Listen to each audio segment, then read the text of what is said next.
Hello mga idol, shoutout nga pala sa mga misis ng ating solid na tagahanga at sa misis nito na masungit daw ay hello po sa inyo. Pasensya na kayo mga idol kung hindi natin kaya bigyan ng bawat isa ng isang espesyal na pagbati dahil napakadami nyo po na nagpapabati sa atin. At kung gagawin po natin yun ay tiyak na matatagalan po tayo sa pag-upload kaya pasensya na po sa inyo mga idol. At muli po akong nagpapasalamat sa inyong lahat dahil nandyan lang kayo palagi na nakasuporta sa atin araw-araw. At muli po akong bumabati sa inyong lahat ng maligayang araw at sana'y mag-ingat kayo parati mga idol at salamat na rin sa inyong paghintay. Matapos ang matinding pag-atake ni Taecyeon gamit ang one-strike hit ay agad nag-alerto ang sistema at nagpahayag na nagawa niya umanong ubusin ang lahat ng kanyang chi at stamina. Inihayag rin ng sistema na halos bumagsak rin umano ang kanyang buong katawan dahil sa pagod. Dito ay makikita rin ang walang humpay na pag-alerto ng sistema dahil sa sobrang dami ng mga halimaw ang kanyang pinaslang sa isang pag-atake, at siya ay nakakuha rin ng maraming experience points mula sa mga halimaw. Kasabay nito ay makikita na sobrang humihingal si Taecyeon dahil sa pagbuhos nito ng kanyang buong lakas upang patayin ang lahat sa mga halimaw. Matapos nito ay nagsalita si Taecyeon sa kanyang kaisipan na mas nakakayanan na daw niya kontrolin ang kanyang buong lakas ngayon. Subalit ang paggamit daw niya ng one-strike hit na kasanayan ay nagdudulot pa rin sa kanya ng pagkaubos ng buong lakas nito. Inihayag rin niya na ang lakas daw ng one-strike hit na magbigay ng pinsala ay kamangha-mangha. Ngunit sobrang taas naman daw ng panganib nito. Wika pa niya na mas mabuti na lang daw siguro na itago niya na lang ito o gamitin sa alanganing sitwasyon. Ngunit ito daw ang mas pinakamainam na pagkakataon para gamitin ang bagay na ito. Kasabay nito ay makikita ang matinding bakas ng pinsala mula sa ibinigay na pag-atake ni Taecyeon, at dito ay makikita rin ang iilang mga skeleton warriors na nakaligtas sa hagupit nito at nagsisitakbuhan dahil sa sobrang pagkabahala. Sa kasunod nito ay muling nag-alerto ang sistema na ang paraan daw ng pagpatay nito sa mga halimaw ay parang isang massacre. At dahil dito ay nakakuha siya ng malaking halaga ng experience points at stat points. Matapos ang lahat ng ito ay umangat muli ng isa pang antas ang level ni Taecyeon. Pagkatapos nito ay muling bumalik ang lakas ni Taecyeon dahil sa pag-level up nito, kung saan inihayag niya na mukhang 300 mga halimaw daw ang kanyang napatay kasama na doon ang named monsters na Skeleton Warlord. Kasabay nito ay makikita na nagsisitakbuhan ang mga natitirang halimaw palayo kay Taecyeon. At sa kasunod nitong galaw ay mabilis niyang nilapitan ang mga tumatakbo na halimaw at pinaslang ito sa isang mabilis na pag-atake. Dagdag pang pahayag ni Taecyeon na napakadamot naman daw ng sistema sa pagbibigay sa kanya ng pag-level up. Dahil isang antas lang daw ang idinagdag nito sa kanya matapos patayin ang halos 300 halimaw. At matapos niyang tumingin sa mga alerto ng sistema ay agad na pagtanto ni Taecyeon na hindi pa niya napapatay ang named monsters kaya siguro yun ang naging rason kaya hindi siya nakakuha ng malaking pag-level up. Kaya't dali-dali siyang kumilos upang hanapin ang katawan ng named monsters na kanyang winasak. At sa kasunod nito ay agad na nakita ni Taecyeon ang bungo ng Skeleton Warlord na nakabaon sa lupa at mayroon pang hininga. At dito ay masayang binati ni Taecyeon ang Skeleton Warlord at tinanong ito kung bakit hindi man lang siya nagsasalita na siya ay buhay pa. Dito ay makikita na tanging ulo na lang ng Skeleton Warlord ang siyang natitira kung saan makikita dito na nagpapanggap siya na naghihingalo upang hindi siya matukoy ni Taecyeon. Wika pang pahayag ni Taecyeon na siya daw na salbaheng tuso ay nagpapanggap pa na isa sa kanyang mga alipin o galamay para hindi daw siya nito patayin, pero pasensya na daw siya dahil pinatay na daw niya silang lahat. Kaya't sa oras na ito ay mabilis na tumugon ang Skeleton Warlord at nagsalita kay Taecyeon na teka daw muna at huwag daw muna siya patayin nito. Matapos nito ay nagmungkahi ang Skeleton Warlord kay Taecyeon na kung bakit hindi daw muna sila magnegosasyon. Tumugon naman ang bida na kung ano daw ba itong pinagsasabi niya at tila nakakapanibago daw ngayon na pakinggan ang boses niyang maamo. Dito ay nagsalita ang Skeleton Warlord na siya daw ang may-ari ng kagubatang ito at ang commander ng mga patay o kilala sa pangalang Warlord. At nasisigurado daw niya na marami siyang may pagkakaloob sa kay Taecyeon. Nagtanong naman si Taecyeon kung ano daw klaseng alok ang kanyang tinutukoy, dahil pagdedesisyonan niya lang daw ito matapos marinig ang kanyang alok. Sa kasunod nito ay naghayag ang Skeleton Warlord na siya daw ang pinuno ng kagubatang ito at ibibigay niya daw kay Taecyeon ang buong kagubatan na ito. Tumugon naman si Taecyeon na nasa kanilang pagmamay-ari naman daw ang kagubatang ito ngayon. At nasa eksklusibong kontrol na daw siya ng A-rank na gates na ito. Sumagot naman ang Skeleton Warlord na hindi niya daw alam kung ano ang tinutukoy ni Taekyang, ngunit mas maganda daw ang pagiging may-ari ng isang kagubatan kaysa sa kanyang tinutukoy. Tumugon naman ang bida na mas maganda pa rin daw talaga ang pumatay ng mga halimaw tuwing sila ay nagre-respawn. Dito ay nababalisang nagtanong ang Skeleton Warlord sa bida na kung ibig ba niyang sabihin na silang mga tao ay nagha-hunting ng mga tulad nilang halimaw. Sa puntong ito ay makikita ang nanlilisik na mga mata ni Taekyang at naghayag sa Skeleton Warlord na tama daw ang kanyang iniisip. Sapagkat iniisip na daw ngayon ni Taekyang na makakapatay na naman siya ng panibagong halimaw na tulad niya. Kasabay nito ay makikita na tinututok ni Taekyang ang kanyang matulis na sibat sa bungo ng Skeleton Warlord. At dito ay maririnig nagsisimula ng mabahala ang Skeleton Warlord at humihingi ng pakiusap kay Taekyang na huwag daw muna siya patayin nito. Inihayag naman ni Taekyang sa halimaw na gusto niya na daw ngayon na tapusin siya para makakuha siya ng napakalaking experience points. At nang ito ay marinig ng Skeleton Warlord ay mabilis itong tumugon sa bida na bibigyan daw siya nito ng malaking experience na kinakailangan niya. Nagsalita naman si Taekyang na nasa harapan na daw niya ngayon ang kinakailangan niyang experience points. Sapagkat kung papatayin daw siya nito ay tiyak na malaki-laki rin ang kanyang makukuha. Sinambit rin niya na wala naman daw siyang alam kasi sa experience points na kanyang tinutukoy. Sumagot naman ang Skeleton Warlord na alam daw niya ito at kaya niyang ibigay ang kanyang inaasam na experience. At dagdag pang pahayag ng Skeleton Warlord na tinitiyak niya daw na makukuha ito ng mga tauhan niya para sa kanya. At dahil dito ay nagtanong si Taekyang sa kanya na kung anong mga kagaguhan ba ang kanyang pinagsasabi. Sapagkat ang experience points daw na kanyang tinutukoy sa kanya ay hindi isang bagay o kagamitan. Ngunit sa kasunod nito ay bigla na lamang may isang ideya na pumasok sa kaisipan ni Taekyang at dito ay nilapitan niya ang bungo ng Skeleton Warlord at kinuha ang kanyang ulo upang ito ay kanyang kausapin. At dito ay inihayag ni Taekyang sa kanya na kung tunay talaga niya na pag-aari ang buong kagubatan na ito, ay mga nasa iilan kaya daw ang bilang ng kanyang mga tauhan sa buong kagubatan na ito. Dito ay sumagot ang Skeleton Warlord na kaya daw niyang tipunin ng higit sa 1,000 sa kanila kung mag-iikot siya sa kagubatan na ito.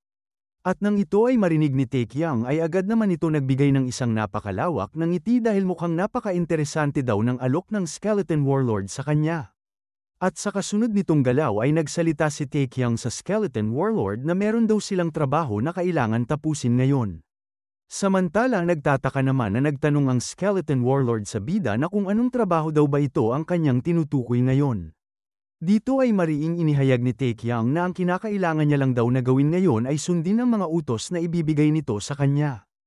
At sa kabilang banda naman ay lumipat ang eksena kung saan muling inalala ni Leader Choi ang mga pahayag ni Taekyang sa kanya. Kung saan tinanong siya ng bida na kung kumain ba siya ng isang miracle food noong kabataan niya o di kaya isang ginseng o isang uri ng orb. Pero ang tanging tugon sa kanya ni Leader Choi ay wala daw siya kinain na kahit na ano at dito ay tinanong niya si Taekyang na kung bakit niya ito natanong. Dito ay sumagot si Taekyang na tinanong niya daw ito dahil nakikita niya na ang pangangatawan daw ngayon ni Leader Choi ay kamangha-mangha. Kaya't pakiramdam niya daw na baka ang lolo niya daw ang mayroong ginawa para sa kanya. At sa kasunod nito ay muling inalala ni Leader Choi noong mga kabataan niya ang huling pagkakataon na nakita niya ang kanyang lolo na si Chon Tae-min.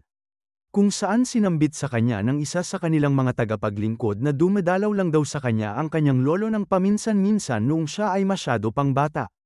Kaya't sa puntong ito ay napagtanto ni Leader Choi na kung talagang may ganito siya kalaki na enerhiya na nakatago sa panloob nitong katawan ay marahil ang lolo talaga niya ang may kagagawan nito. At sa kasunod nito ay binuksan na ni Leader Choi ang kanyang mata mula sa kanyang mahabang oras na pag-meditate nito. Kung saan sa loob ng isang silid kwarto ay matatanaw na kasama niya ang iba nilang miyembro sa guild na nagme-meditate upang palakasin ang nakatagong enerhiya sa kanilang panloob na katawan. At sa sandaling ito ay napagtanto ni Leader Choi na mukhang hindi pa rin daw natatapos sa pag-meditate ang iba nitong mga kasamahan. Kaya't inihayag niya sa kanyang sarili na dapat hindi daw niya muna sila distorbohin sa kanilang konsentrasyon. At sa kasunod nitong galaw ay makikita na nakatayo si Leader Choi at lumalakad papasok sa kanyang pribadong kwarto. Kung saan nilapitan niya ang kanyang cellphone upang tingnan kung mayroon bang mahalagang mensahe o balita ang kanyang hindi pa nababasa. At habang siya ay nakatingin sa kanyang cellphone ay bigla na lamang mayroon siyang nabasa na isang mahalagang mensahe. At dito ay bumungad sa kanya ang isang ulat na mayroon daw isang named monster ang lumitaw ulit sa isang i-rank na gate sa isang madilim na kagubatan ng Dark Mages. At sa kasunod nito ay nagawa niyang mabasa ang kasunod na mensahe na si Jin Taekyung daw ay kumikilos doon sa loob ng gates bilang isang bitag at muli siyang na-isolate sa ika-20 na pagkakataon. At ngayon daw ang Hunter Association ay naghahanda na ng isang rescue squad patungo sa loob ng gate na yon. At dahil dito ay nagdulot ito ng pagkabigla kay Leader Choi kung saan makikita sa kanyang mukha ang pagkabalisa matapos marinig ang isang masamang balita. Samantala, bumalik ang eksena sa loob ng A-rank na gates kung saan makikita ang mga sandamakmak na kalansay sa paligid na nagmula sa mga pinatay na skeleton warriors ni Taekyung. At ang mga wala ng buhay na skeleton warriors na ito ay nanggaling sa isang espesyal na kakayahan ng skeleton warlord sa pag-summon nito ng mga patay na nilalang. At sa kasunod nito ay binigkas muli ng Skeleton Warlord ang kanyang mahabang ritual sa pagpapalabas ng mga patay mula sa ibaba ng lupa. Subalit bigla na lamang hinampas ni Taekyung ang ulo ng Skeleton Warlord, kung saan nagpaikot-ikot ang kanyang ulo sa isang stick ng kahoy na parang isang Beyblade. Dito ay maririnig na pinapagalitan siya ni Taekyung dahil napakahaba daw ng mga taludtod na kanyang sinasambit para mag-summon ng mga patay. At wika niyang pahayag na dapat sana daw ay gawin niya ito ng maikli lamang. Samantala hindi naman tumugon ang Skeleton Warlord sa mga pahayag ni Taekyung. Kaya naman binalaan siya ng bida at tinanong ang Skeleton Warlord kung ayaw ba niyang sumagot sa kanyang mga pahayag. Sa puntong ito ay makikita ang pagkabalisa sa mga mata ng Skeleton Warlord at tumugon kay Taekyung na ito daw ay kanyang nauunawaan at gagawin na daw niyang maikli ang pagbasa ng mga taludtod sa pag-summon ng mga patay.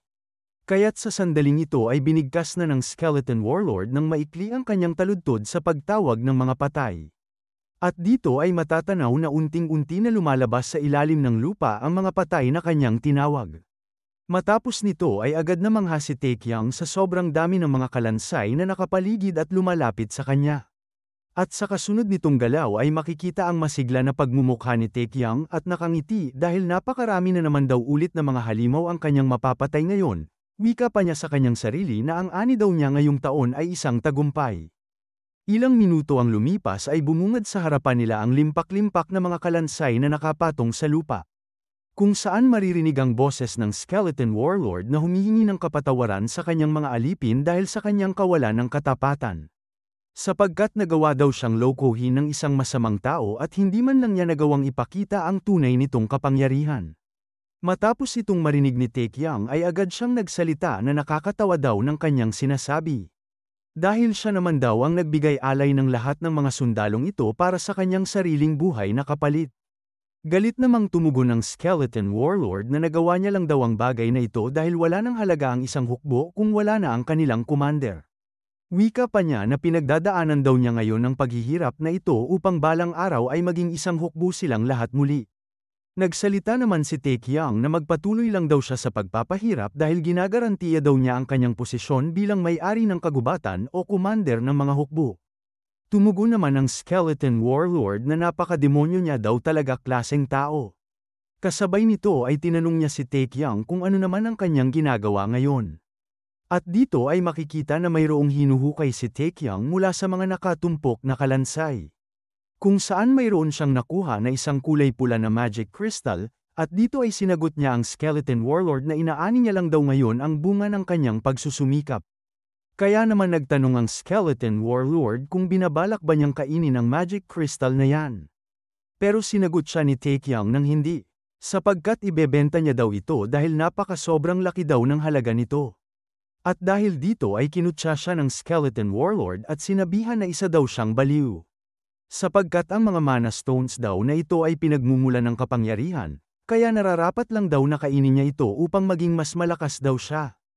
Sumagot naman si Taekyung na ibahin daw siya nito sa kanila, dahil kung ganyan daw ang gawain ng mga halimaw na tulad nila ay magkaiba naman daw ito sa kanila.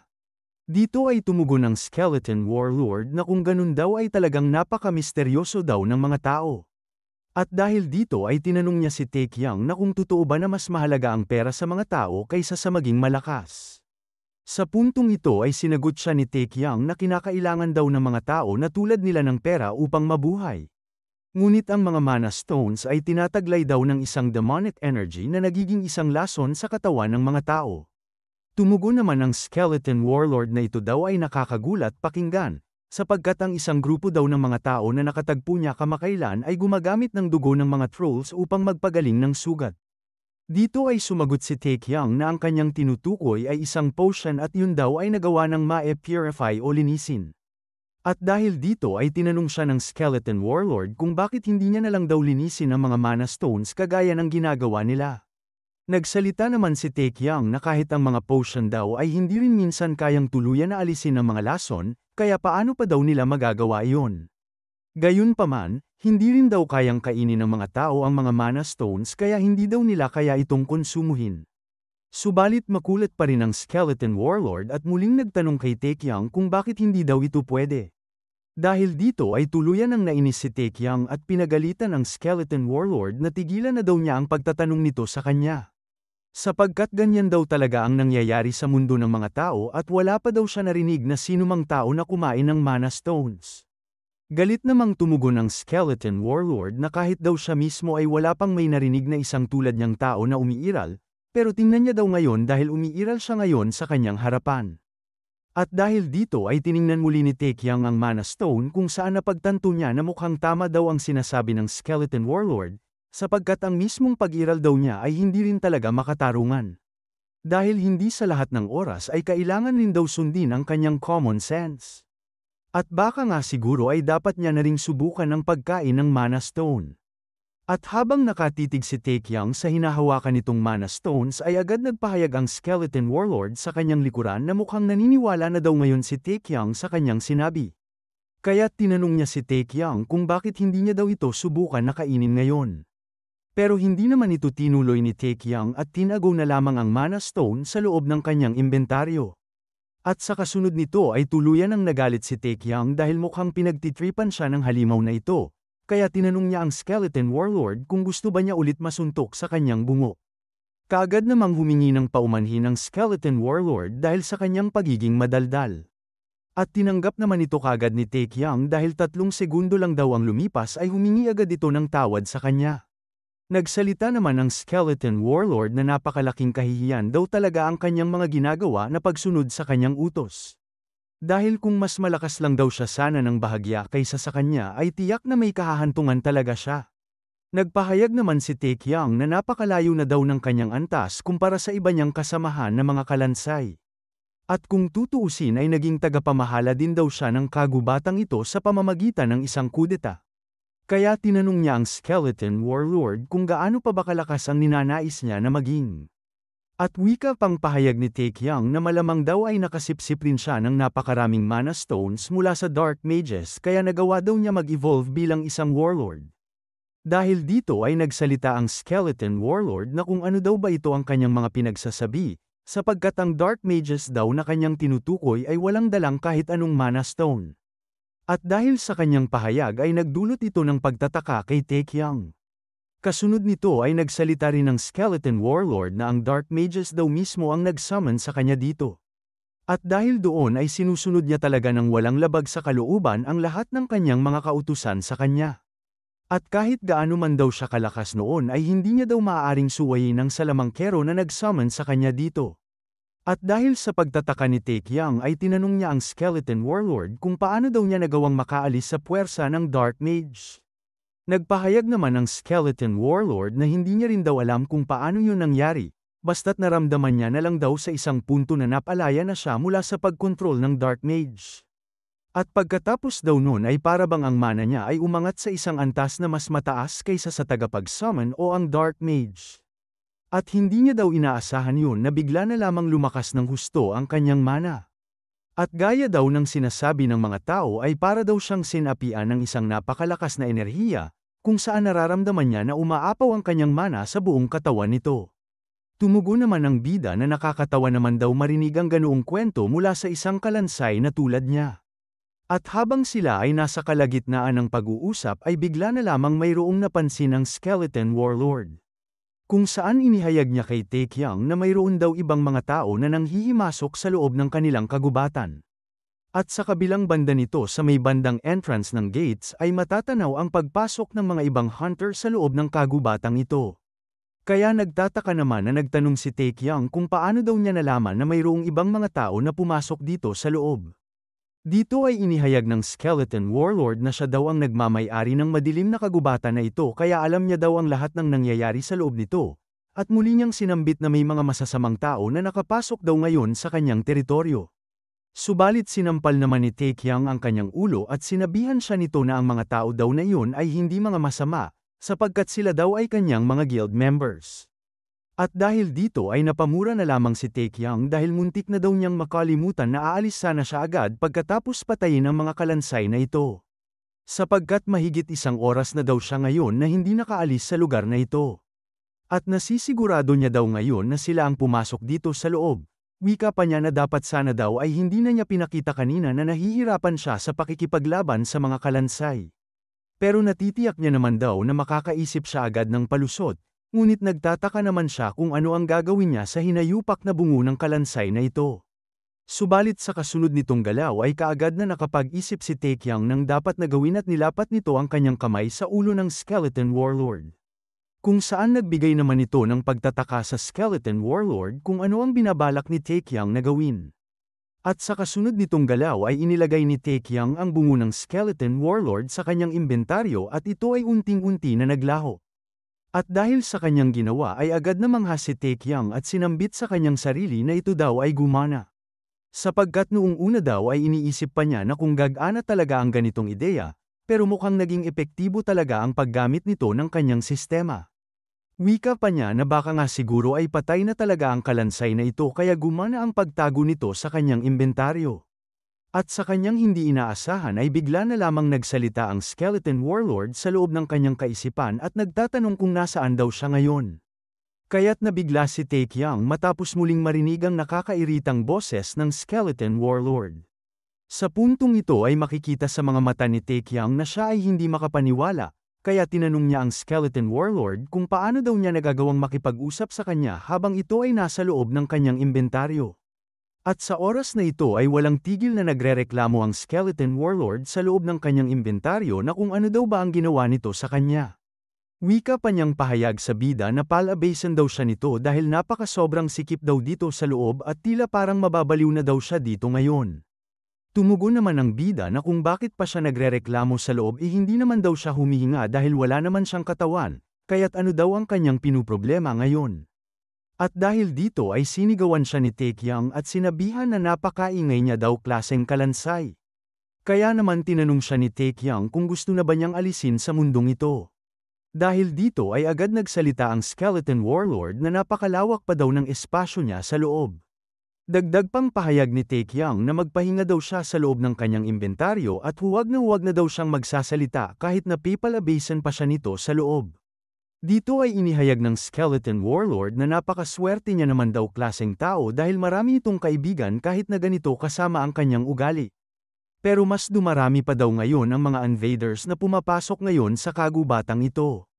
At dahil dito ay nagbigay naman ito ng labis na pagtataka kay Taekyang kung saan iniisip niya kung sino kaya ang mga bagong invaders o mananakop na pumasok sa gates na ito at tinutukoy ng kalansay na ito.